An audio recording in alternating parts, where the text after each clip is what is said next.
Elizabeth, good morning. Congratulations. Good morning. Thank you very much. What was your reaction to winning?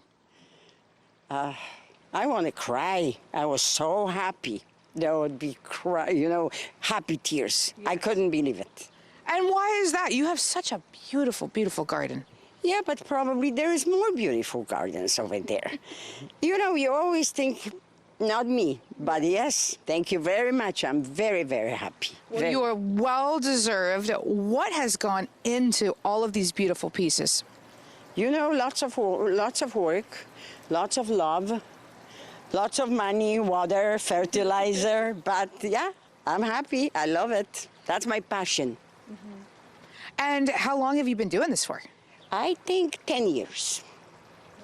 That's enough. You put some time in. 10 years, yes. 10 years from the beginning. All these hydrangea were small like that. All these flowers. Every year I add a little bit. Over there, I did the perennial. There will be less work, and yeah. Do you have a strategy when it comes to this? Because I'm seeing a couple themes here, too. There's no strategy. You just look.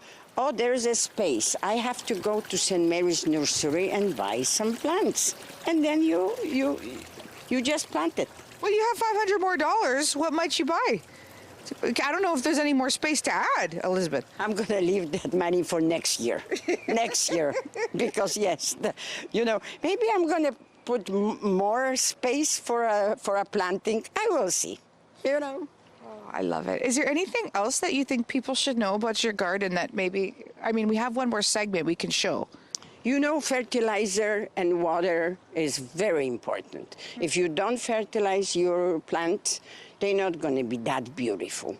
I fertilize once a week all my flowers, and brugmansia, angel trumpet, I fertilize twice a week. Wow. Yes. You're going to have to come to my place. I can't even keep the succulents good.